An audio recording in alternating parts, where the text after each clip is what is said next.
And ladies and gentlemen out there in Cayman, welcome to another Joe Ebanks radio show right here on Vibe 98.9 FM. We're going to talk a little bit this evening about freedom of speech. We're going to talk about, the Bill of Rights, that sort of stuff based on today's headline in the Compass. I have a guest in the studio that I'm going to introduce a little bit later on as we progress. But that's the basic topic that we're going to have today in some open discussion. And don't forget, you can give us a call at 946-9898. Little ways in, we're going to start taking some calls, and then we can chat a bit about, freedom, politics, what's going on in this election. And, I heard initially there was a news article on Cayman 27 that indicated I was being sued by Dan Scott. And, I know you're listening, Dan, and I'm sure that your lawyers at Maples is listening, so I haven't received the summons. If you let me know where it is, I'll come by and pick it up and deliver mine at the same time. So, sue away. And let's make it quick. Let's get to court quickly. And let's have an open discussion about everything in the courtroom. So, you don't scare me. I've made it clear. You don't scare me. If you think for 1 second you guys are going to call me, threaten me with suspension, threaten me with jail time, have me suspended the next day when I say no finally to taking a bribe, arrest me 4 days later and I'm going to go away. You guys are wrong. That's not going to happen. Your plan to take absolute control of this country is over. It's not going to happen. The grassroots people of this country will not let that happen. So I intend to keep fighting. I am going to end corruption in this country because this has just begun. Lawsuits are one thing. I don't really care. You sue away. We are going to have our independent investigations into the corruption in this country. And we're coming after everyone in every organization that has been corrupt. And that's not going to end. That's not going to go away. This is not going to be a bad dream you wake up from. I am going to see to that. So, once again, let me just say this to you guys and C4C. Let me make something perfectly clear. A clear example of why you have no idea what we, the poor people in this country, go through and how much we love this country was displayed last night when your person to sing the national song couldn't remember the words. And none of you candidates could step up to the mic and help that person sing the song. You understand? And when you can't do that, you don't belong on a ballot. At least learn the national song, guys. And I want to just switch from you guys because you guys are one thing. And you need to just the people need to understand what your purpose was. And Dan, for everything that you're planning on suing me for, I've read in the Compass and online and various articles, including the offshore alert. And it's clear. You settled out of court some $20-something million that was claimed by Louis Rowe. You settled out of court. Not me.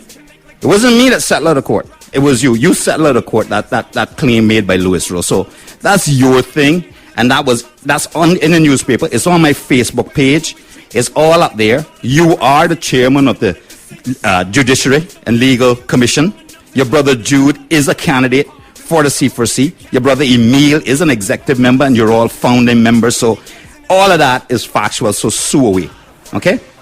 And for the stuff, we're going to find out who deleted certain things off my Facebook page as well. And we can through the courts, find that out. So you go ahead and sue me. You don't scare me. This is your last-ditch effort to make the public believe that I'm in so much trouble. You don't scare me 1 second. Now, to Arden and Charles Clifford, who on the radio this morning, guys, if you think for 1 second I'm going to let you water down the war that I'm waging against corruption, you're very, very wrong. You understand that? You're not going to come on here and jump on a bandwagon and spin it one way and another. Okay? Arden, to the people of Easton, I'm going to speak directly to you all. If you're happy with your light bill, if you're happy with what you're paying, then I suggest you re-elect Arden McLean. Go right ahead. Re-elect him. Those of you who are unhappy, ask him to produce his bills during the negotiation when he was minister. Okay? Ask him to produce them. If those bills were not paid, if he was delinquent, we need to know, and this country and the poor people in this country need to call to question through a court the legality of that contract and license that CUC has. Because we need to talk about renegotiating that license. Okay? And there's going to be an independent investigation into that too. And, guys get up this morning, you heard about the Tempura investigation, and what you did was you told the governor he would have to use his emergency powers in order to get funding. Why didn't you then say this will not happen, and why didn't you go public and end it then? Remember this, gentlemen. Kernahan came into this country applying for a job that a previous Caymanian had by the name of Rolfe. Okay? Kernahan came in and took over from him when Rolfe was pushed out. All right? Kernahan then came and he was seen by you all. He brought a copy of the PPM manifesto and put it on the desk. And you all questioned him about what his intent was, and he held it up and he said, I am following this PPM manifesto. You need to take some ownership for this. All right? Don't be coming out here and, Charles Clifford, you can rant and rave to everybody who sits on boards that they better be mindful of the new corruption law. Who do you know on boards who is corrupt, Charles Clifford? Name them. I'll tell you what. Here's what both of you need to do the next time you get on the radio, you get up and publicly speak. Call for independent investigation. Call for an independent investigation on all corruption. In fact, all the candidates in this race need to start doing that. If you really and truly stand against corruption and you want to end it. Joey Ebanks is going to see to it that this country is returned into the hands of the poor people of this country, that they get control, that they get opportunities. We're not going to sit back here and perish during economic crisis as they are doing now. Okay? So you guys can go around with your same old political politicking. This ain't going to work in this election. I'm coming out. Every time one of you open your mouth and you try to water down the corruption and this war against corruption, I'm going to take you on. And I can take you on. You can't say anything about me that hasn't been said. And if you try, I can drop the bombs that I have on you all. So stop watering down the war on corruption. Stop protecting people. You want to know what I mean by that? Why would the two of you sit on a platform with Ezra Miller, who attempted to sell 800 work permits to the Ritz-Carlton, if you're against corruption? Why aren't you calling for his arrest for official corruption? And don't talk to me about, there was no anti-corruption law then, because the penal code exists and it's clear in there as to what happens to officials who accept or attempt even to accept bribes in their official capacity. So, gentlemen, don't be coming on in a bandwagon unless you're coming to help me finish corruption in this country. And if you do that, here's what I'll do. I'll welcome you. All right? Because getting on and one of you saying that Alden needs to treat you better so you can work with him, the other one saying Alden needs to realize that he may not be the leader. You're already fighting over power and you haven't even been elected. You're in this race for nothing other than personal gain. Don't talk action, man. If you were action man, Arden, you know what you do? You stand up against corruption today. Take a stand. Stand up and be strong and be heard, because you can. You rant and rave for years about how great you was and how powerful you was and how fearless you was. Let me see you take a stand now. Who are you protecting that is preventing you from standing up against corruption? Yeah, the listening public needs to understand a few things here. When I get passionate like this, it is a reason. I had a kid call me looking for $50 to buy medication for his girlfriend who's pregnant. That's poverty, okay? Poverty caused by this and the elite corrupt. Not all businesses are in this. Businesses are now pushing and demanding that this corruption end in this country, that we get it back. We have all got to pull together and end it. Don't let any candidate, I don't care who it is, no candidate should be allowed to water this down. We must end the corruption in this country. That's the only chance that the people of Cayman have. It's the only chance. If we don't end it, they're going to continue to do it, and poverty is going to grow and get worse and worse and worse, and we're going to feel the pain from it. Don't worry about Joey Ebanks getting sued. I can deal with that. I got a lawyer by the name of Ben Tuna from Sampson and McGrath. And this guy is more than capable of taking things on. Okay?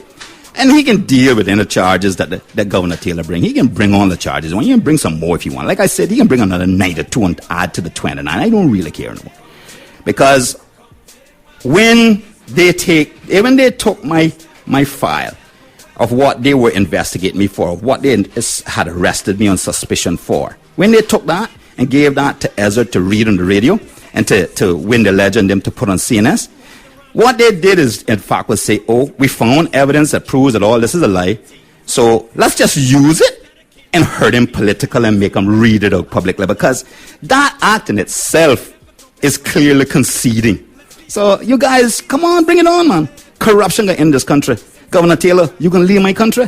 I've told you that before, and I'll tell you again. You're going to leave this country. We're going to talk this week about the Eurobank. We're going to talk about this tempura. This tempura report is going to come out. Kernahan and Bridger are going to bring this out in the UK. It's going to get into the press here. We're going to know what that $10 million that we spent was all about. We're going to see the names of people in there and who is who.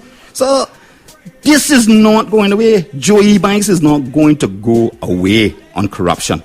I want to thank the editor for the Compass for the editorial yesterday about freedom of speech. And we're going to talk a little bit about that today as well, me and my guests. But let me tell you all something came on. It's time for us to pull together and time for us to end this. We cannot have an elite group of people. Very few people. This is not thousands of people, folks.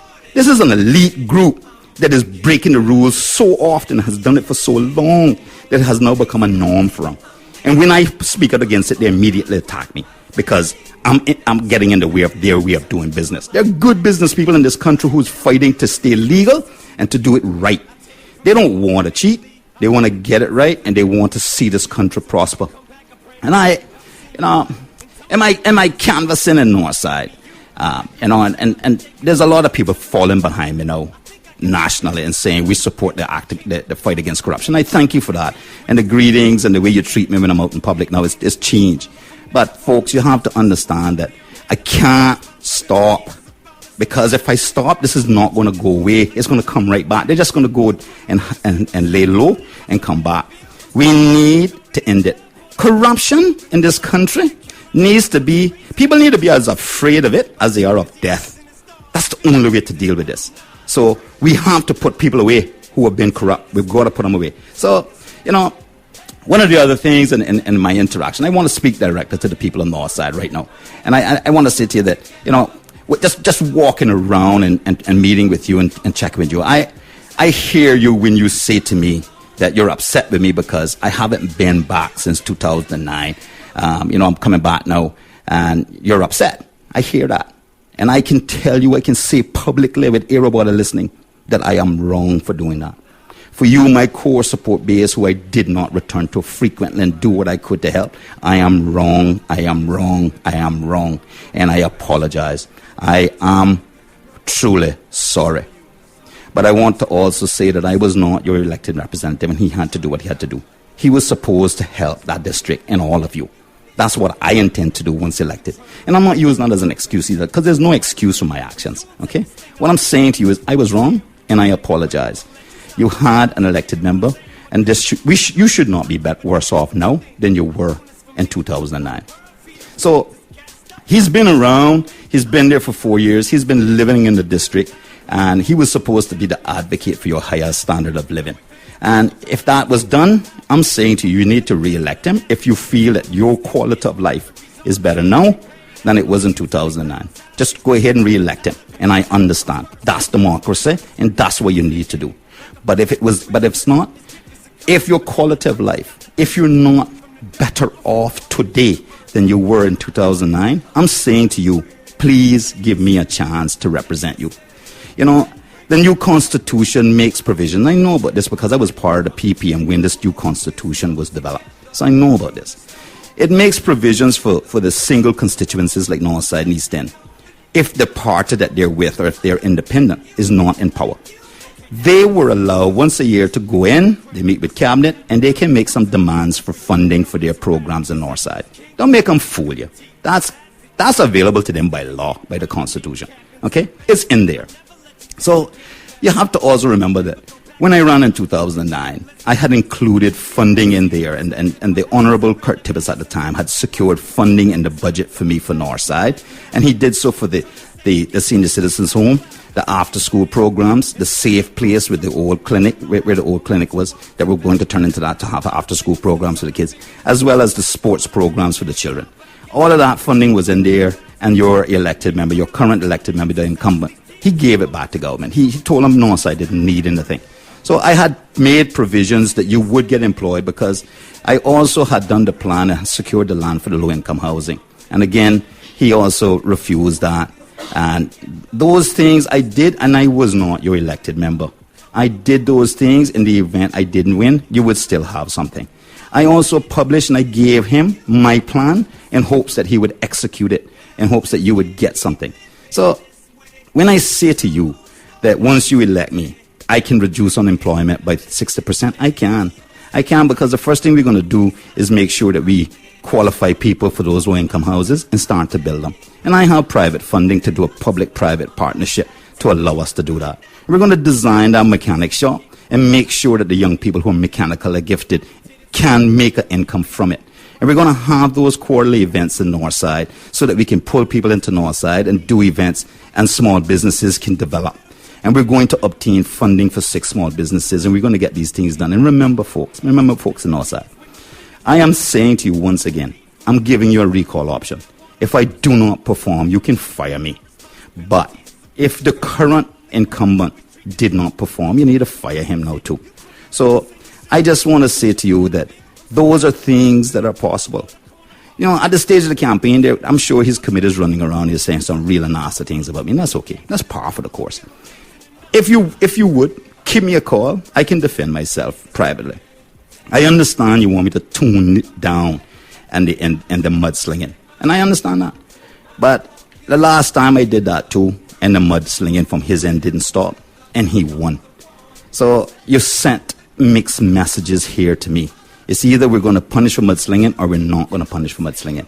You can't punish the guy who took the high road when he was calling from his platform, my mother, a prostitute. So you can't reward him for mudslinging and punish me. That's mixed signals. But the thing you have to also ask yourself is this. Why is it that the members of his committee seem to be doing so much better than you? What is going on there? What, are they just smarter than you all? Are they luckier than you all? These are things you need to ask yourself as we go into this election. Now, a lot of promises were made by this man during the last campaign. If those promises were fulfilled, I say vote for him again. Any of you who got your promises fulfilled, vote for the man. He did his job. For those of you who didn't, there were broken promises that you never got. I'm humbly asking you to vote for me. Give me a chance. Let's end the days of broken promises in Northside politics. And again, I still offer you the recall option. You can fire me. No other candidate running in this election is willing to publicly say that. That says something in itself about me. I'm willing to be fired. If you can get fired from your job for lack of performance, I don't see why I can't get fired for lack of performance by you. And I'm saying that with the utmost of honesty to you. My fight against corruption in this country and my being a candidate in the district has drawn world attention to us. More and more people are focused on us now. So you need to know that on May the 22nd, you don't need to get up publicly and get in the middle of this fight or in front of this fight that I'm in. But on May the 22nd, you can shout out loud with your vote by sending me to Parliament to end corruption once and for all in this country. That message goes globally, and that message will be that the Caymanian people will take it no more, no more. I am not going, you're not going to see a whole pile of signs put up across the district for me. I'm not going into the sign war I see out there. I'm going to speak honestly to you. I'm going to come and knock on your door, and I'm going to apologize where I need to apologize, and I'm going to beg where I need to beg for your support. I'm going to do that. I don't mind doing that. I am no better than you. Okay? I am a man just like any other man. That's all I am. And that's all I want to be. So you won't see any massive amounts of signage across the district. I'm not going to come into your yard and actually allow me to put a sign in the yard. I want you and I to quietly work together quietly, the way democracy should be practiced. And I want you to go in and I want you to pray. And I want you to turn this thing over to God because I have. And what will be, God's will be done. For me, I'm going to show up. I'm going to work hard. I'm going to be pounding on your doors. I'm going to be back. I was in this morning. I'll be back tomorrow. I'm going to knock on your doors, and I'm going to be willing to sit down, and you can talk to me. And if you have to argue with me, you argue with me. You need to tell me out, you tell me out. But we don't have a whole lot of time. You need to tell me off, tell me what you have to tell me, and then we need to get on with getting on. Because the young people in Northside are begging you older generation to take a stand now too. And it's time for us to do that collectively and pave the way for them. Because we got it good from the generation before us. And we have an obligation to give it to the one coming. So I just want to say that to the people on our side. I have solutions. I know what the issues are. Let us pull together and let us begin anew. Because together we can change the world. Make no mistake. Do not be stressed about this election. Relax. Let's debate the issues. Ask me what you want. You can call this show. Nothing is off the table. And we can have a chat. Thank you all for listening. I'm going to go to a commercial break. And we'll be right back. I'll introduce my guests and we can have a chat about what we're supposed to talk about.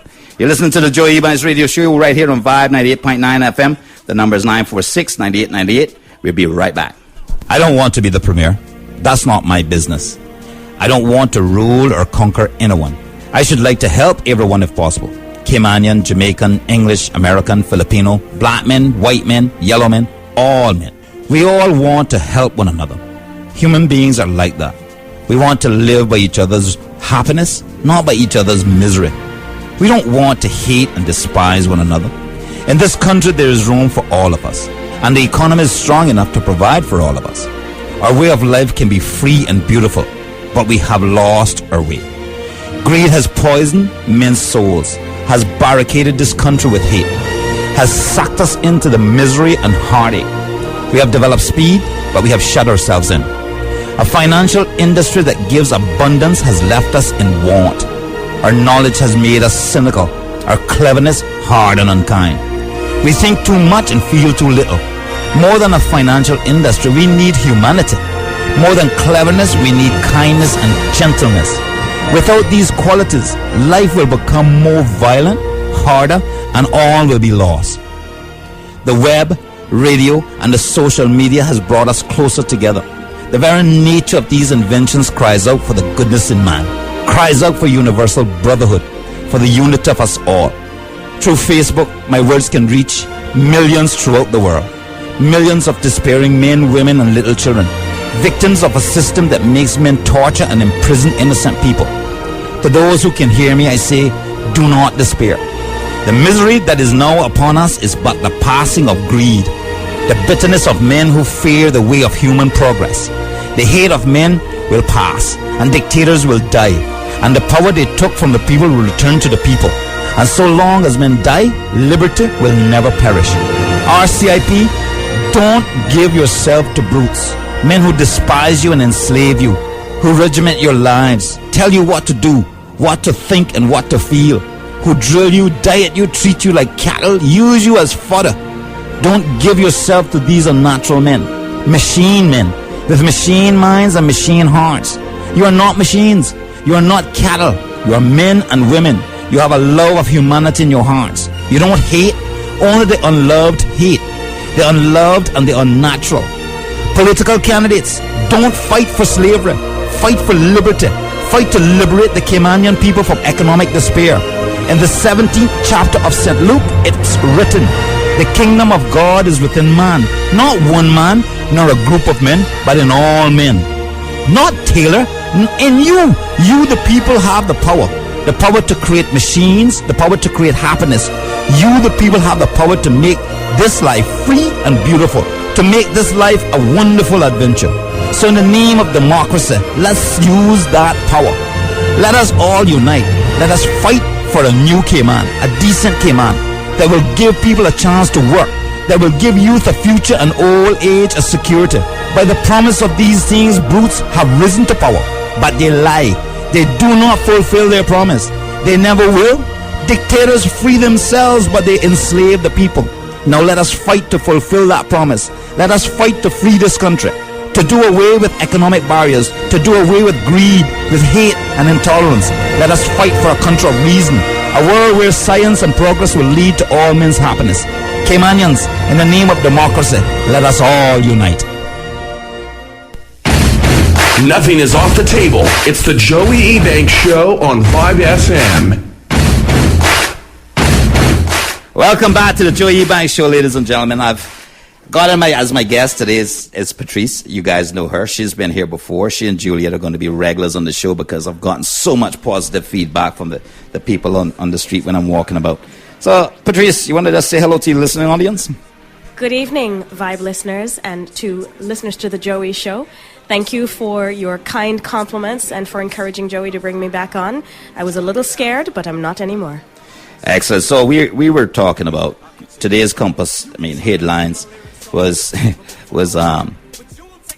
this thing about Facebook and me and lawsuits, and the editorial yesterday was about freedom of speech, and we wanted to talk a bit about that. I think we kind of gave it a name that it should be about freedom, and we wanted to encourage people to understand that they have freedoms. The Bill of Rights they're enshrined now. This is law. Certainly, you know? Absolutely. And I'm just pulling up under the Bill of Rights. It says you have the right to hold opinions, express your views, either as an individual or with others. Expression includes speaking aloud, published articles, books, leaflets, making television or radio broadcasts, and producing works of art. Government interference with this right has to be justified.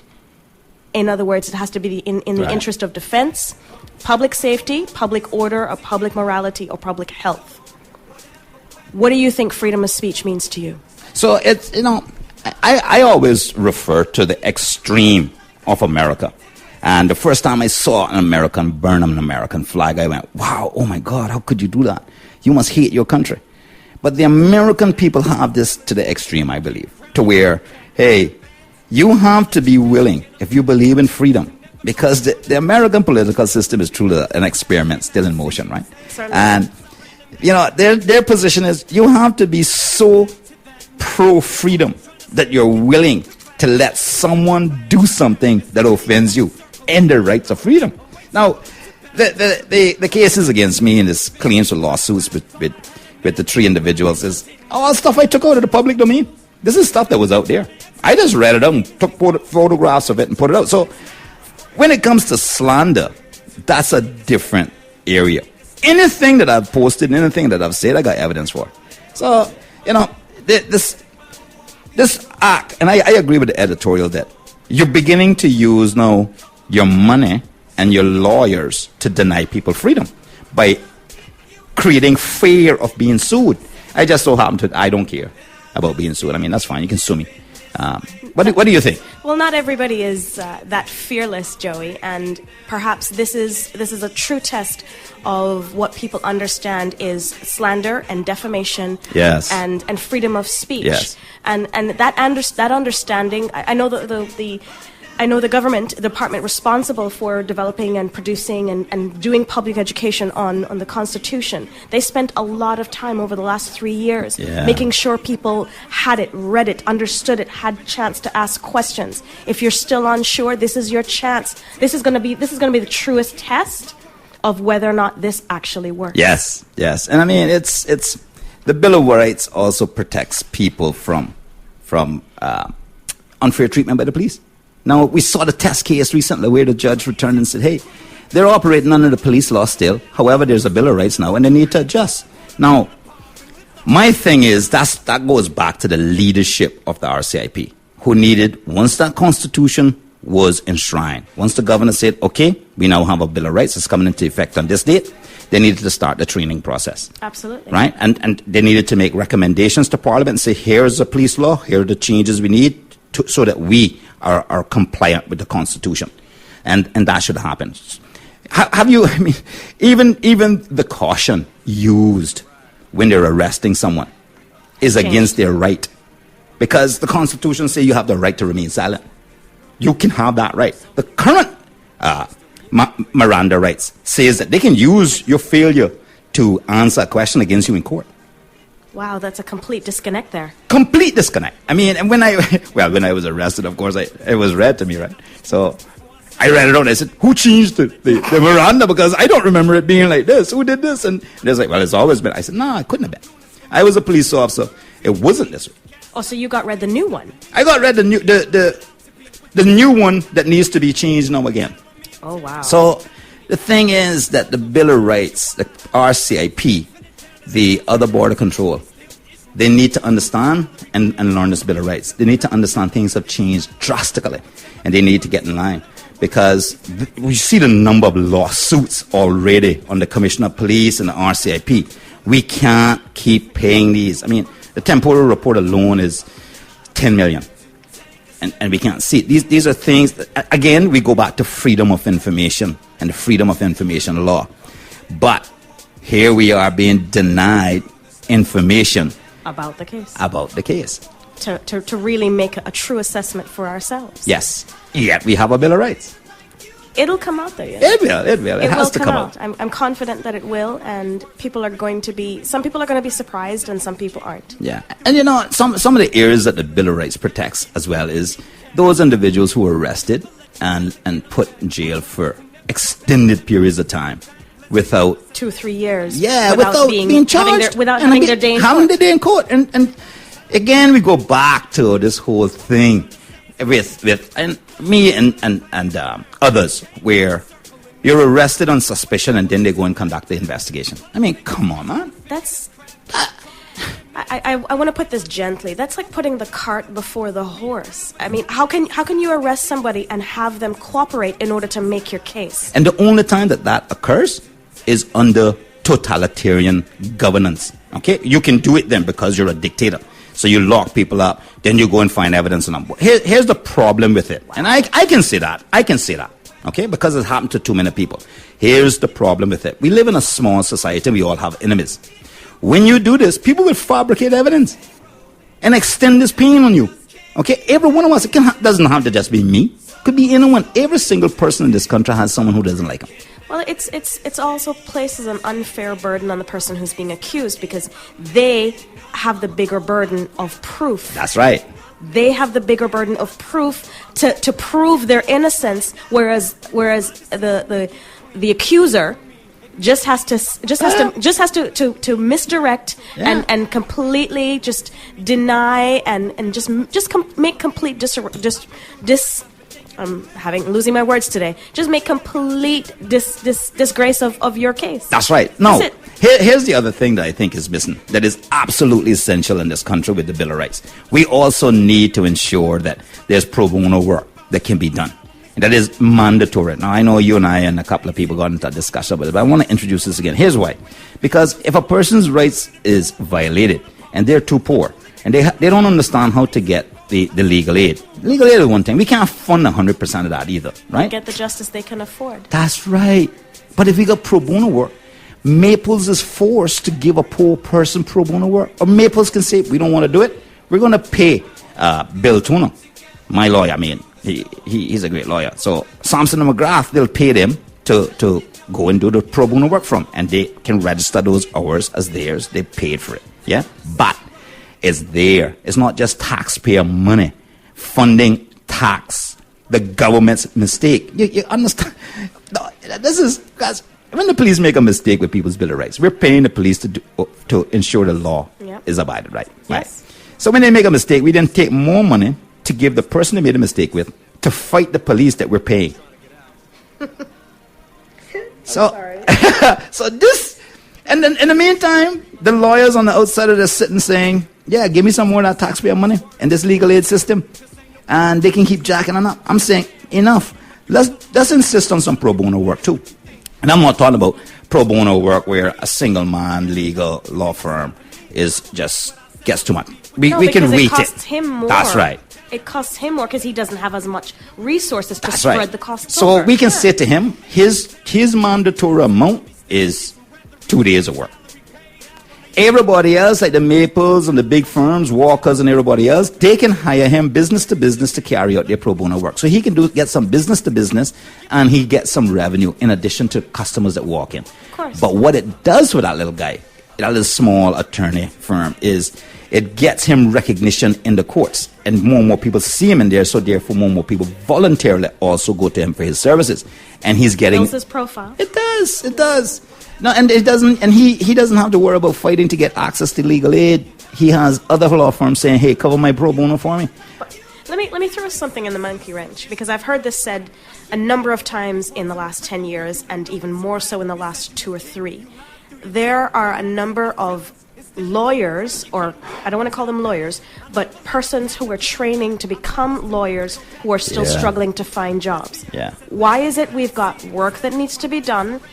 people who are struggling to find jobs, and there's no way to bring them together. Yeah, and it's the articles that they need to do. So the law firms are not actually pulling them in to get articles so they can go to the next level. Now, again... Isn't that great experience for them, though? It is. It's great experience. And that can be done. That's where I agree with you. The pro bono comes in and they can help with preparing those cases. Yeah, because of course you will have somebody who's professional and who's certified supervising them. Yeah, and you know, some of the firms in the States, they actually have a pro bono section. Someone that just handles their pro bono from. And that lawyer is more of a socialist activist, you know? Certainly. And advocate for those things. So they kind of develop the job description and everything. They profile that person to be that person. Marry the best of both worlds. Yes. Complete their social obligation, but still be able to put some food on the table and not struggle. Yeah, and then the others would just simply pay a smaller firm to do their pro bono work from. And we weight the requirements by the number of lawyers they have. If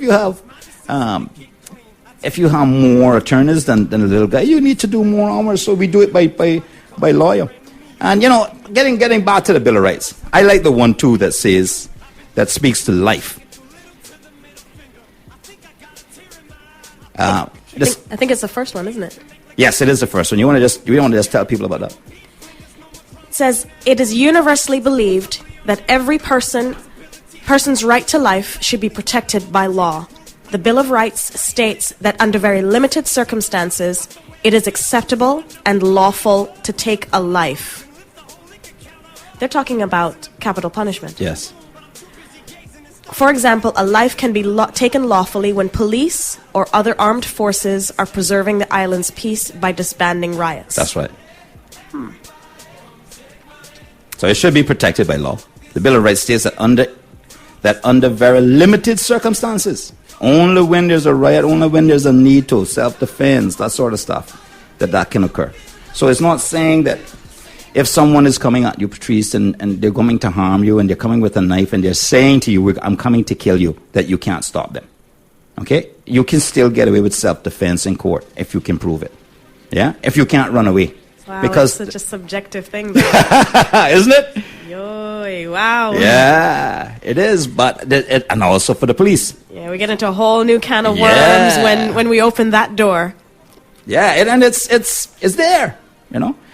It's there. And it's not changed much from what we understand today. It's the same thing we understand today. If someone breaks into your house and comes in we had the case with Mr. Boyne some years back with the guy coming into the house, right? And he defended himself. He kept repeating stop. And the gentleman didn't. Right. So, and I mean, ideally, the thing to do is just, if you're using a gun as a weapon, would be to stop the person, not kill him. You know, life is precious. Yeah, but in those milliseconds in which someone's charging after you, you're making a decision, is me, my family, or them? Yes. Who's really going to be aiming for their leg? Right. You're going to aim for the bigger part of their body because that's an easier target to reach. It is, yes. Yeah. And when you do the shooting range and when you do that sort of stuff and you take instructions, they tell you that, you know, you have to shoot for the biggest target. So, you know, it's kind of drilled into you there as well. K-Man, come on out. Yeah. This is your freedom being discussed. Yep, so give us a call, 946-9898. Let's chat. We can chat about anything. If you don't want to talk about the Bill of Rights, we can talk about anything. So give us a call, 946-9898. Then there's the other personal liberty that we have here, right? You have the right to be free, but this right is limited. For example, this right does not apply when detention is lawful. This right also includes the following rights for detained persons. The right to remain silent. Let me read it again. The right to remain silent. To be promptly informed of the reasons for the arrest and any charge, not like mine that was given to my opponent. You have a call? We go straight to the phone lines. Hello, caller. You're on the air. Thank you for your call. Yes, good evening. It's very interesting. First, good evening to you and to your guest. Hi, good evening. Good evening. Yes. It is very important topic to discuss the freedom of speech and freedom of expression. I remember when I was 18 years old, I been taken from the school where I study because of my opinions. And I left my country 15 years ago because of the same reason, is that I am a man, don't afraid to speak and say my opinions. And that's why I left my own country. But I think the most important thing in Cayman that I will say is my people, the Caymanian people, is they shy to speak, or some of them, they think they shouldn't speak, or they're afraid to speak. Which is, trust me, I come to Cayman, I find the Caymanian people the most nice people on earth. I never visit, from the 47 countries I visit, the Caymanian people, the nicest people in this earth. But it seems we, the foreigners who come here, they take advantage of that good heart. And we start think that by taking this employment and taking over the employment and taking over all these law firms, all these people who come to Cayman and taking advantage of the good heart Caymanian people. And then we don't want the Caymanian people to speak. We look at our newspapers and you feel sad how freedom of expression being directed for one-sided story, like Cayman News Service, like the Compass, like other medias. Unfortunately, these medias being directed just against certain group or certain party or certain individuals. It's just because of politics. Okay. But sorry. Yeah, but my last thing I want to say, I want to ask the Caymanian people, please read, educate yourself about your rights. What is your rights? How much you can speak? You have to educate yourself, because to be afraid, it don't make no sense. None. If you look at the employment in Cayman and those who control employment in Cayman, those foreigners companies, they don't want to employ Caymanians. They're taking advantage of this country. But that is, I thank you for your listening. But my question to you, how we can educate the Caymanian people that they have rights and they are allowed to speak and they shouldn't afraid to speak. We have to engage them in a campaign of education. Even more than we have already. Just keep hammering away at telling people, telling them again, giving them platforms, giving them opportunities. And most people who know me know that I have a background in the arts. I've been a dancer for many years. I will say how many. And through that love of dance, I developed a passion for culture. That's where the arts are important. That's where you learn to find your voice. And these are the things that we need to be supporting as a country, and stop thinking of the arts as a social policy. It is a necessary part of our economic development, because we can't make money if we're developing empty souls. That's right. And you know, it's also test cases in court, like mine, that's coming up. You know, let's test it. Let's see if we have any rights here. Let's see if we have a Bill of Rights. I mean, this is a great test case, because here we have the chairman of the Legal and Judicial Commission suing a candidate for reading out publicly stuff that he found in the public domain. So let's test it. Let's test it to see if we have rights, because these are the things that help to develop a community. You know what else these rights do? And let's talk before we go to the next break. I want to talk about some of the simple fears that exist within our society. Like, I know that we have mothers who are a bit afraid about engaging teachers the right way when they want to talk about their child, for example. They're afraid that when they leave, the child might be... But that's not so. If you do it politely and you engage the teacher's going to help you, you know? But there's a dual aspect to that. Sorry. Can we go straight to the phone line since we have a caller? Hello, caller, you're on there. Yes, good evening. Hi, good evening. Thank you for your call. Hello? Lost him? Okay. All right, go ahead, Patrice. There's a dual aspect to that. We've got parents that are still finding their feet as parents. We've got students or children, the children that need to learn how to, one, defend their rights in the classroom, respectfully, of course. And if they feel that they're being taken advantage of because of something that their parent might have said or did to their teacher, then it has to come from both the student as well as from the parent. It can't be done in a vacuum in that the parent's afraid, the child's afraid, and then nothing gets happened. And then we have children who are being taken advantage of, and it doesn't help. It really doesn't help. So we've got to empower our parents to start speaking and advocating on behalf of their children, but we've also got to teach children how to speak and advocate on behalf of themselves. Absolutely. And we once we do that, what we then get is we get a country that is maturing. Then politics is maturing as well. We have another call on the line. Hello, caller. Hello? Yes, hello? Hi, you're on the air. Thank you for your call. Yes, I got disconnected a while ago. Okay, sorry about that. My apologies. No, I think it was my fault. My other phone, the battery is low. I understand you guys are talking about freedom of speech and all of this stuff. Uh-huh. My question is, and I would like to know when the so-called freedom of speech and human rights came in, that even civil servants would have freedom of speech. And I can understand that, there's certain things that you can't discuss, things that may be of importance to, like, I wouldn't expect a civil servant to give a combination of a safe or something, but you know what I mean? Yeah. We in the great United States, which I have all respect for, in my opinion, it's the mother of democracy.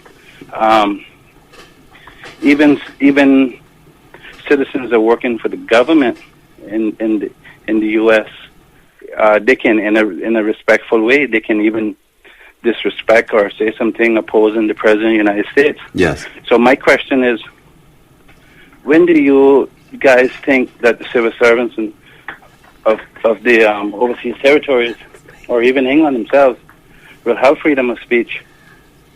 Well, we have it here now, and I think the simplest way to understand the Bill of Rights and what we're talking about is it's about respect, right? So even if I worked, let's pretend for a second that I was an employee of Vibe or Paramount Media.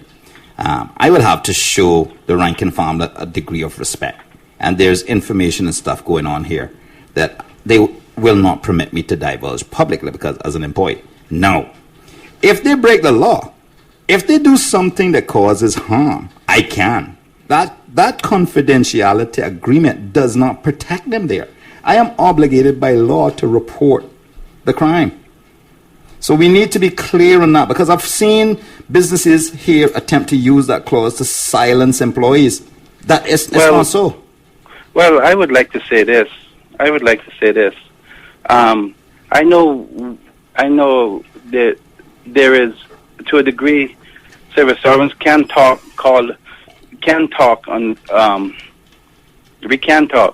For example, I use myself. Yeah. My name is Barry Solomon, and I've been calling the radio shows forever, and I will continue to do so. However, I know that certain things about government I can't say. Correct. And I've never been threatened that I can't call or nothing like that. And the day I do, I will certainly let it be aired publicly. But unless I go out of my way and disrespect a public official or say something wrong, I mean, I know I have enough sense not to say nothing against the government. I know that. I've seen. I've seen what you can be arrested for around here. So but I want to interject. I personally would never go and break or say anything wrong against speaking out unless it's something wrong. Right. But to do what I'm doing now is to ask a question. And I think a lot of civil servants gets that mixed up with, confused that they can't, that they can't talk. And this is one of the few territories that do it. Yeah. I'm really happy you called, because this is a great discussion. And Juliet has joined us, by the way, so she's in the studio now as well, because there's also some precedence has been set in England as it relates to civil servants and campaigns, and that they can attend meetings, they can listen, they can't wear a shirt showing a public support, but they can come and participate. Right, so exactly, and I'm happy you called me, because I want to turn this over to Juliet so that she can jump into the conversation as well. Okay, what I'll do is we'll continue to listen. Okay, Joey, I don't know if you've thought about it, but perhaps you need to get a toll-free number. Okay, maybe I can hit up Lime or Digicel for that, and they can hook us up. Because, the other thing is, I want to give Lime a little free kudos, because I really appreciate the new TV, Lime TV. It brings the cost of living down. It's entertainment, and the price goes down. So, Lime, well done. Digicel, you need to do it as well. The other technical group needs to do it as well. Came on the other group that Craig Merrin them have. You need to get some TV. You need to give some competition, and let's drive those prices down that West Star has been pounding people with for years. So, caller, I'm gonna let Juliet respond if you just hang up and listen, and we'll work on that 1-800 number. Thank you so much. Thank you. Yes, I was actually going to say that I probably am going to be the one that have some of a different perspective from Joey and Patrice, in that I appreciate freedom of expression, definitely. There's some things that we have in common, we agree with, but the caller just mentioned the United States being the mother of freedom and so on. I have an expression about the United States, in that the United States have so many rights till they've gone wrong. So do we want to be a place like that, where you have all these rights, you can disrespect your president, you can say all manner of things about him, your premier, your prime minister, whoever. Do we want to go that far with our freedom of expression or freedom of speech? But on the other hand, I believe that as a mature country, as we are growing, we should be able to say what we don't like about each other or about a situation in a respectful manner, like you were saying, and make sure that people understand there are certain boundaries you don't cross. Right. Unfortunately, in Cayman and in the Caribbean, over the years, we associate being able to stand up for yourself as being aggressive. We associate it with being disrespectful, but we don't give each other we don't treat each other as mature people. And that is what causes fear. Yes. Because the minute I say that, I don't appreciate you speaking to me this way, I didn't appreciate something that you do, you immediately have an attitude, and it becomes a fight. Yes. Yeah. And that's part of, different thing. Yeah, it is. And that's the maturity that we need to get to. But once people understand their rights and what a Bill of Rights does for them, and those boundaries, then we can begin to mature and operate within those. Because every single human being is going to be involved in some relationship. Where kids are at school, they have to interact with their peers and their teacher. Absolutely. We at work, we have to interact with our peers and our boss, right, and our subordinates. So there's a respectful way to do it, and there's rights. So there's rights that you need to understand in this Bill of Rights that will afford you less stress. Trust me, when you read it and you see how much you have that is enshrined here, you're going to feel relief that the government can, and there's certain things that they can't. And you can't be intimidated, and you shouldn't be. And I think it is going to take time. One of the things that I believe is that because we have been so timid over the years in terms of expressing ourselves and standing up for what we believe and what we stand for, it's going to take time before we change. It's not going to change overnight. But if you notice, I remember years ago, people used to say in the Cayman Islands, nobody sues anybody. Right. Guess what? It happens pretty often now. Yeah, Joey set some new precedents. Because we're learning that you have a right and you are supposed to stand up for your right. I don't think you have the corner on the number of lawsuits, though. Oh, you don't? I don't think you do. Who has it? I don't know. I just don't think you do. I think right now it just seems like a lot in all of the flurry of activity that we have right now. But I may not even have the record for the number of charges laid against anyone. I know I have more than the previous premier, but this, and the lawsuits are coming. We're 30 days out, maybe a little bit more lawsuits. The point is that this is a campaign, this is an election, and we have a Bill of Rights. And if you have stuff in the public domain, it's public knowledge.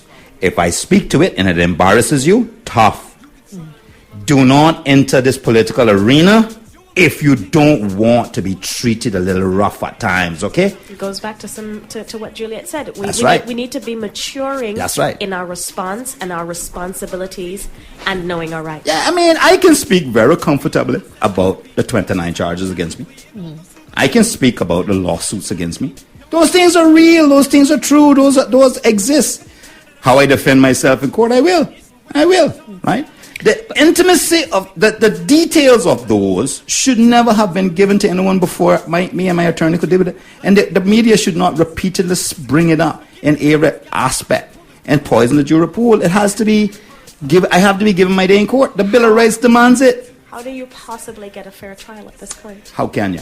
Well, the thing is with our media as well, Joey, is that we generally don't have investigative reporters. We have reporters who generally regurgitate information that is fed to them, but a lot of times they don't actually do the groundwork to investigate and get the facts. So that creates a problem for us. Think of me not as a Joey person, because when I have you're certainly a different kettle of fish. So I hope. Let me come back to something. Somebody said to me today, "Oh, you're going on the Joey Ebanks show. Aren't you afraid that you're going to get painted with the same brush?" I said, "Well, it would be very ignorant of people to determine that I am associated with anything that has gone on in your life. The fact is that this is an opportunity for me to be able to express and to share and to get people to respond. So, and to grill them, of course. And to grill you, of course. But does it mean that because we walk the same road that we are one and the same? And it is not that I don't appreciate the Joey Ebanks. Right. It is that, why would I have to be afraid? And again, that comes back to the freedom of expression. We have not yet learned that we are free to speak what is on our mind. But I'm sorry, Patrice, but I just want to jump in here because this is key. The failure of the media and journalists to do investigative reporting, because that's part of the broken system we have. The system is broken. It's broken when, listen to what the journalists in this country are doing. The government makes an announcement and they put it and they air it. That's it. I mean, that's not journalism. Journalism is getting a tip. Journalism is jumping in and talking to people and doing some investigative reporting and bringing out the facts, right? That's what we need. And not just that, but you have, if there are two sides. That's right. So if I am going to write a story that relates to one person or one situation, I should ask I need to see what the other side has to say so that I can put it in perspective. Yeah. I mean, the one with me and Dan Scott last night, I came on 27, because I watched it because my mother called me very upset and worried, right? And I watched it, and it's basically Dan Scott is so enjoying it. But why not ask me for a comment? You know what I mean? Can you guys be a little more biased? Just ask Joey Ebanks, do you have a comment on this, right? Ask me for a comment. If I said no comment, then you can say he said no comment. All right? But you have to do more. If we had more investigative journalism, guess what would shrink in this country? Corruption. Because everybody in this country has either heard or know factually the things that I've been saying. That's why more and more people are beginning to say these things are true. We need to stop this.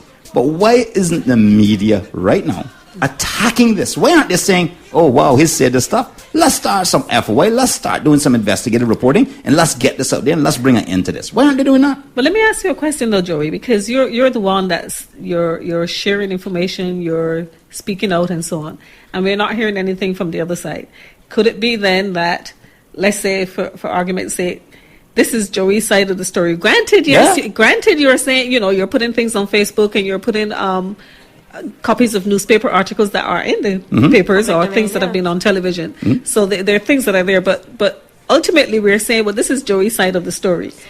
Why aren't we hearing from the other people? Why do you think it is that nobody's responding? Is it that they think it's just a waste of time to respond to you? They think that we're going to have our day in court with Joey, or what? What do you think that is? I want to jump in there, but I'm going to let you go first. I actually think that the stuff is true. Here's what the culture is. Because what I'm saying, here's the evidence. The stuff on Ezra, there's the email. Here's the Gazette. Here's the response from FOI that says he was the chairman at the time. The stuff on Dan Scott. Here's the article in the newspaper. Here's the claim. Here's what the article But says. even right? with that, Joey, some of us don't believe you. Right. So, that's right. So do your own investigating. Do your own investigative. That's where the media is supposed to come and inform the public so that they can make the right choices at election time. And if they don't, no. One of the things, because I don't want people to brand me as a media hater, right? I want to see enshrined in our Constitution where there's protection for journalists. You can't go and take a work permit from a person because he wrote a bad story on you. No politician should be allowed to do that and interfere in that way. Absolutely or in a not. corrupt elite, right? But there also needs to be supporting laws that says if you take and try and destabilize this country by not telling the whole story of what that elected member is saying, you need to go to jail too. You need to be punished. Okay? So we need the balance. I want the journalists to be protected.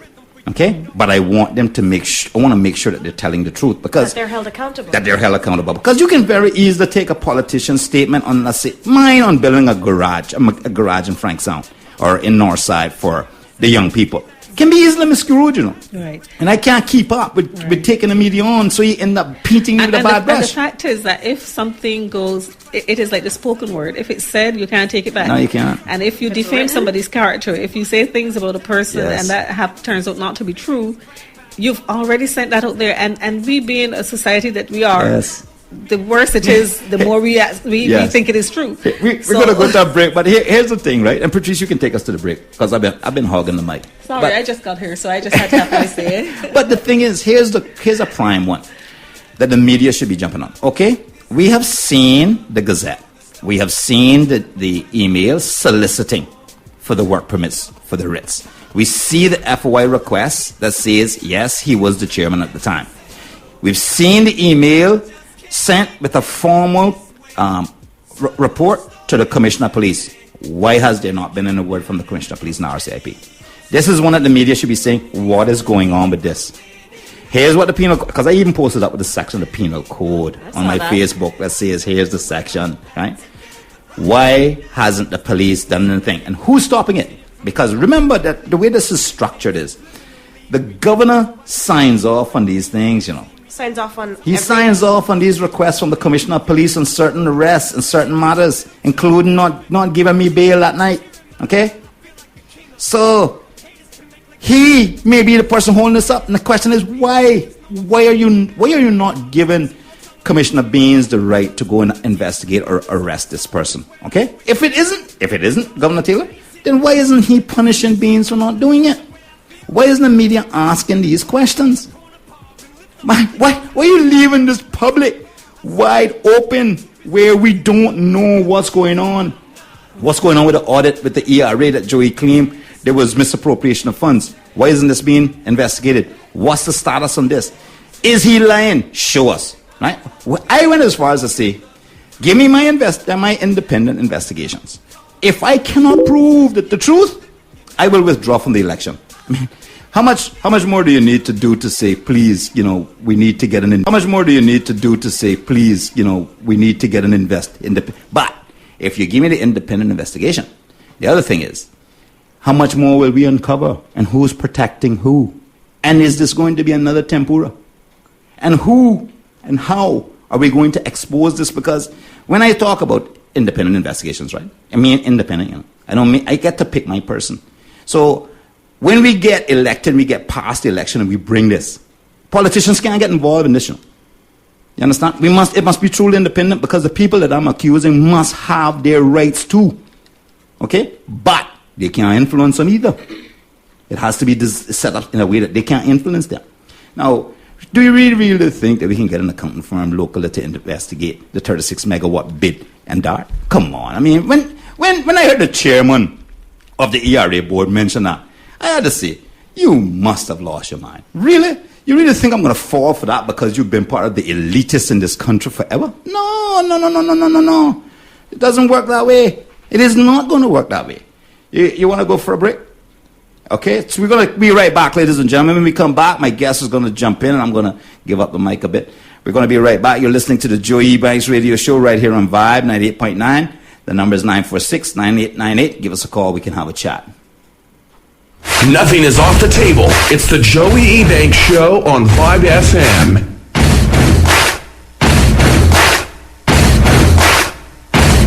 I don't want to be the premier. That's not my business.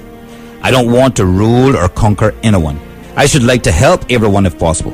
Caymanian, Jamaican, English, American, Filipino, black men, white men, yellow men, all men. We all want to help one another. Human beings are like that. We want to live by each other's happiness, not by each other's misery.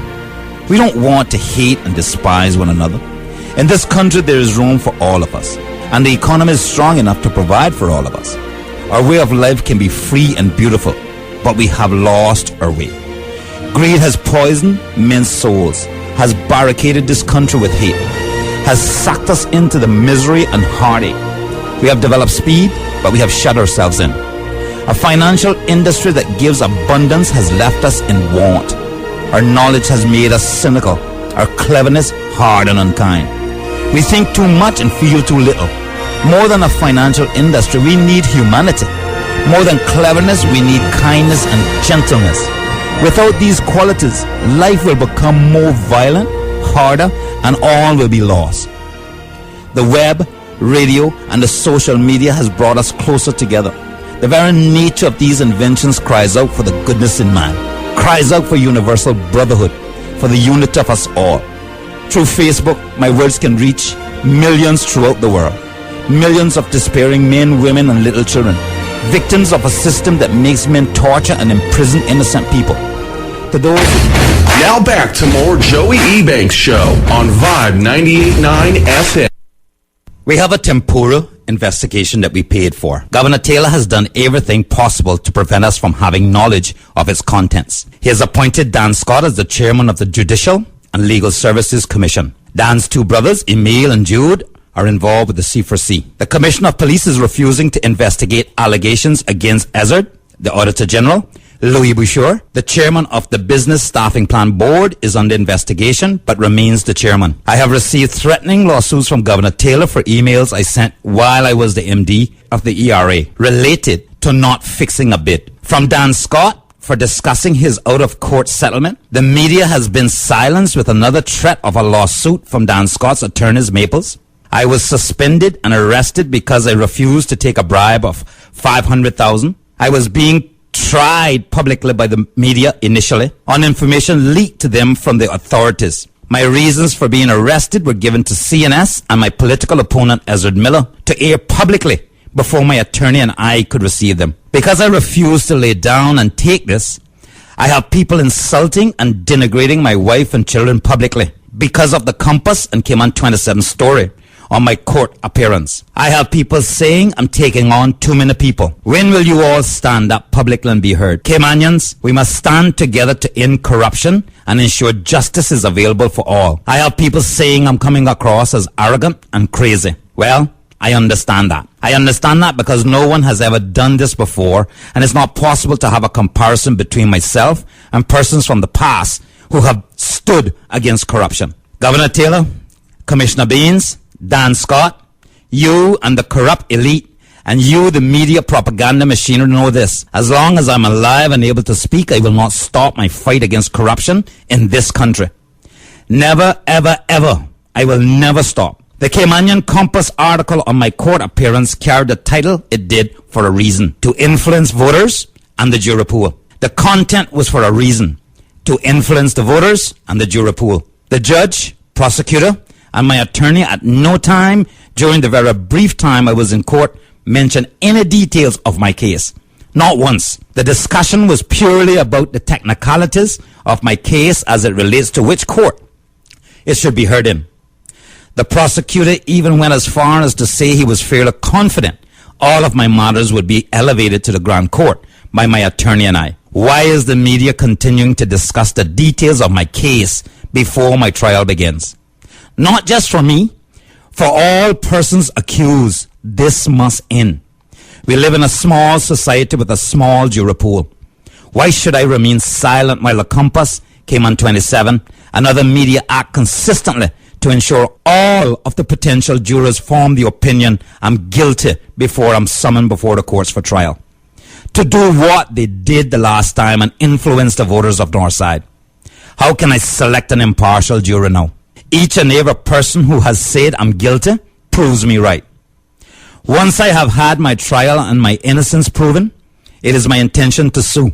I will use the awarded funds from that lawsuit to sue every single media house who has assisted in the damaging of my name once again. I will take every penny and pursue civil actions until the entire amount has been spent. I will win. So the media houses had better commence a sunk fund to defend themselves and their reporters.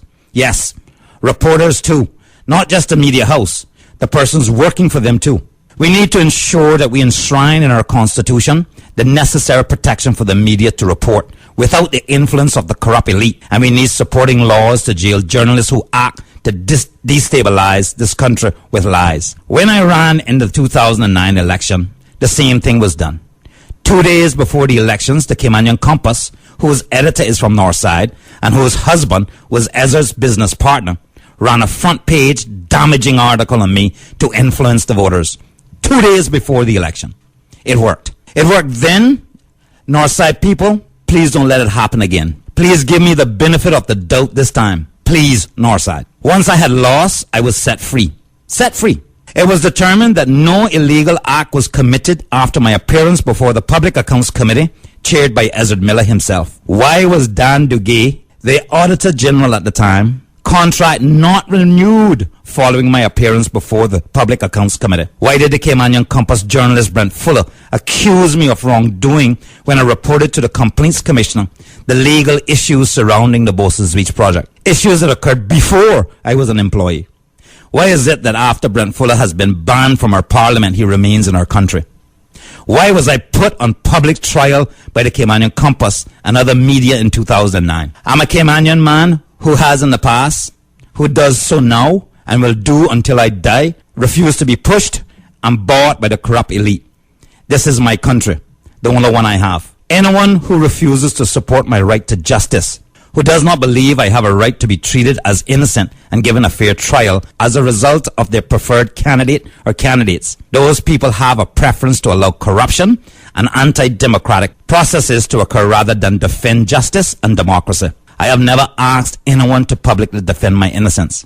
My attorney and I are more than capable of doing that, provided we can have a fair trial and the actions to poison the jury pool stops. These are actions by Ezra, Governor Taylor, and the Commissioner of the RCIP. There is no way that the leadership of the RCIP should not be held accountable for Ezra getting my police file and reading it publicly on his radio show before my attorney and I were allowed a copy. Strange, isn't it?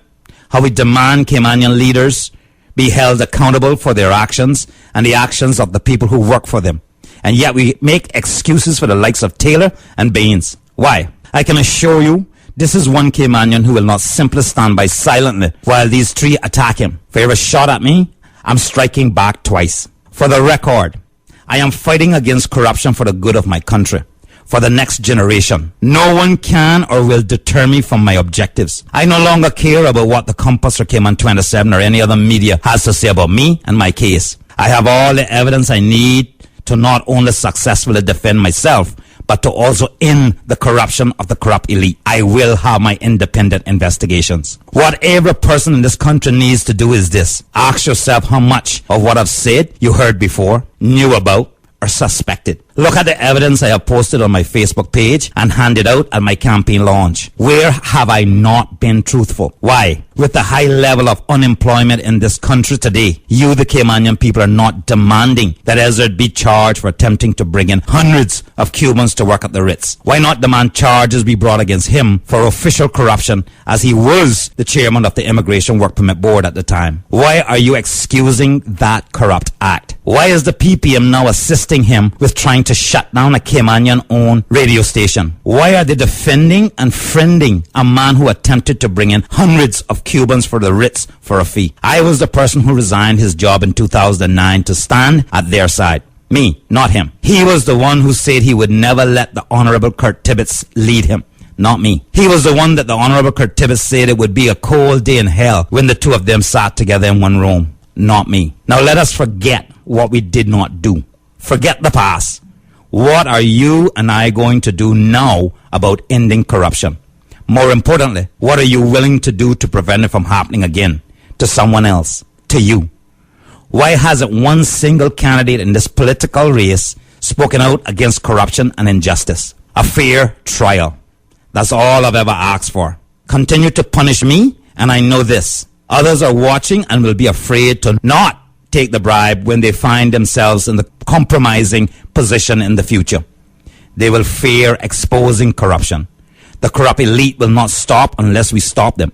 My family is stronger than you think, but I will not do what I did when Ezra called my mother and my dead grandmother prostitutes in the last election. Every candidate is responsible for what's said from their platform. Everyone. It's our responsibility as candidates to ensure the conduct of the statements made there. So Ezra is responsible. Let's not make excuses for that big baby. To the Rankin family, who allowed me to purchase time on their radio station, Vibe, to defend myself, thank you, and may God continue to bless each and every one of you. To those Caymanians who believe in me, those who believe in what I believe, those who refuse to accept these injustices made against me, I say thank you. Thank you for wanting me to have the right to justice and democracy. Thank you for your waves in public and prayers. That's what's allowing me the peace of mind to fight on. Thank you for not making me fight this fight alone. I will not be made to feel ashamed for refusing to accept a bribe. I will not be broken. I am not afraid. Many have warned me that an attempt or attempts will be made on my life as I continue to pursue the end of corruption. To that I say, God's will be done. Death is inevitable. It will come to us all. I cannot think of a more worthwhile cause to die for than defending myself and fighting corruption in my country. I do not want to die. I love life even now. Even with all that I'm going through, I consider life to be very precious. I love my family and my country. I am not afraid, nor should you be. Together, we can make a difference. God bless you all.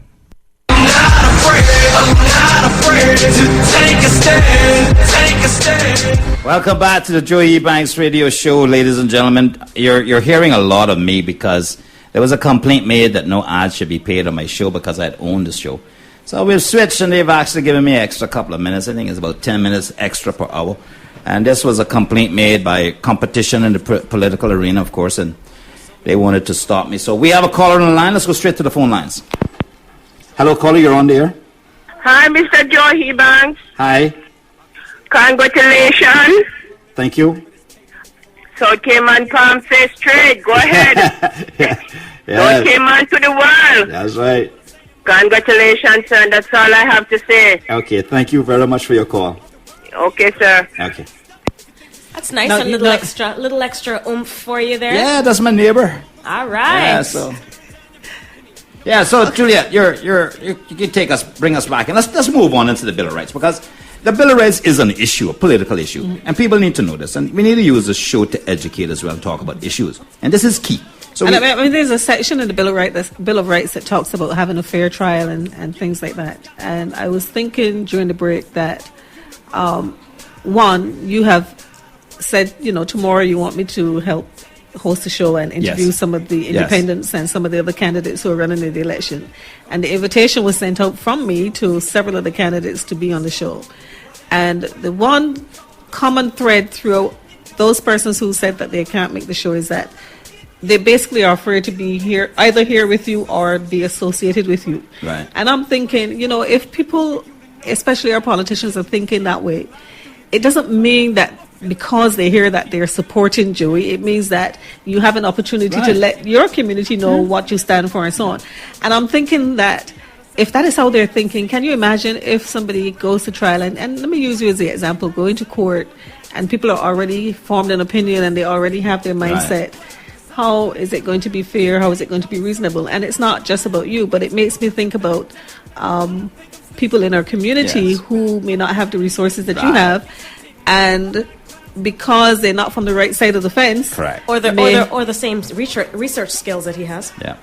And because they're not from the same side of the fence, they may go in at a disadvantage. Agree, and that's been my fight about this thing about justice. Right. You have to have justice, man. It has to be for everybody. So having a fair trial in the Bill of Rights is one of those things that I am totally for. Okay, we have a call on the line. Let's just go straight to the phone lines. Hello, caller, you're on the air. Hi, good afternoon, Joey. How are you? Good, thank you for your call. I just have a concern. As a single Caymanian mother of children and have a legal box that going before the court. And I was denied legal aid 3 times for my daughters.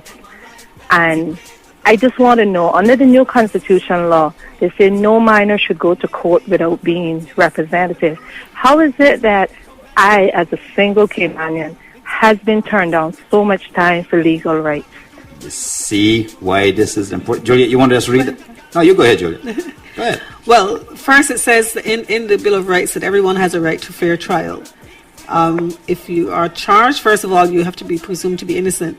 In the case you're talking about with a minor, then of course the Bill of Rights gives you the opportunity, it's in effect, it gives you the opportunity to challenge any decision in terms of taking that minor to court without representation and without due process. So I'm not sure why you're not getting that. You're not getting that representation, or your rights are not being fulfilled or respected. Yeah, and we may need to actually talk to you off the air to get more details. But let me tell you, this is also one of the reasons why pro bono is so important, because if you can't get it through legal aid for whatever technicality, and I don't understand how you could deny a child legal aid. I mean, well, the reason that I was given is because of the offense that is committed in the charge. Bearing in mind that the school is not even aware that this case was actually in court until I brought it to their attention. After I got a call from the school asking why my children didn't come to school on certain dates, and I like, hello, you all got a call from the judges and saying that they won't be attending because of these days. Now you're all saying that you have no idea. This was reported to education, it was reported to the school of this matter. The school pursued this case till it ended up in juvenile court. Now I am fighting, trying to get lawyers to represent my daughter, and it's like everybody's like, okay, then the judge say apply back for legal aid. I applied back, I was turned down. I applied back again, they gave me the first reason, I made too much where I work. The manner of his charge or offense is irrelevant. Is completely irrelevant, because if you are basing it on that means test, then you're already presuming that 1, he's done it, 2, that he deserves whatever punishment is assigned. The educators and the persons who are administrating that justice don't have that right. That's right. It is for a judge or for a peer, for a group of peers. Yeah. This case has been going on over a year now, and it's very dragging out. The last judge, I must say, I got a little bit of justice with him, because he turned around and he says, you know what, it's a main concern. They are minors, and every year they're growing older. Yeah. The incident is getting older. So I got a little more justice. He said, apply for legal aid. Right. Next step, I reapplied back for legal aid. They came back with a different excuse. Oh, the charges are too severe to give them legal aid. This is your chance. This is your chance for an FOI request. Yes. To show the unfair application of the actual criteria of legal aid. Yes, it is unfair, because there are other children in that courthouse that has other charges, the same incident, and every one of them got legal aid besides my daughter. Yeah. And you know what? Caller, my number is 917-9288, and you can give me a call either later on this evening or tomorrow, because I want to look into this, because we're gonna have to. I think there's also a stipulation as far as legal aid is concerned that if you're making over $3,000 or so a month, you don't get approved for legal aid. So the fact that the child is a minor means that you are responsible for him to some in that sense. But they also what it is when you're a single parent. Yes, I think that, and that is another thing. And I think what I would suggest as well, because I'm not sure how you're going about this, but the Women's Resource Center is also a useful resource in giving you advice and guidance and direction, and as far as the Family Resource Center, and that also gives you some resources to look at, because again, the criteria is that they look at your salary and your means and so on, and I don't think that they kind of identify whether it's a family of a 2-parent family or whether it's a single-parent family, and that is something that perhaps needs to be looked at. Yeah, it's more that means assessment needs to be based upon a lot of things, not just your income. It should include how many children you have. It should include not just how much you make, but other means. You know what I mean? Because she might be making $3,000 a month, for example. Right. But at the end of the month, when her expenses and all her other stuff come into play, could be she might end up having $200 left in That's her pocket. right. So the only thing that I wasn't asked is what I was pushed to the limit. They came back, they asked me, I produced documents 2 years back. Came back, they asked me for different stuff. I had to do over everything. I had to go back and get this. Every time I have to produce a document, that is money that I have to pay myself. Yeah. And now, I was so surprised. Someone known that my legal aid was turned down before I even got it. When I got the email that Friday evening, I could not believe it. I was so furious. I wrote back to the judge system, and he came back. He says, under no circumstances I'm to be granted legal aid. I say, but she's a minor. I'm a single mother. You have to come with a better excuse than this. Asked me to present all the documents back over. I did that once more. Again, to get an email the other day last week, I am turned down with the same reason. The charges is not available for legal aid. And I'm like, what more can I do? I'll call different places. I'll call different attorneys. Everybody's saying, well, you know what? Apply legal aid. I can't continue. This battle has been going on over a year. Yeah.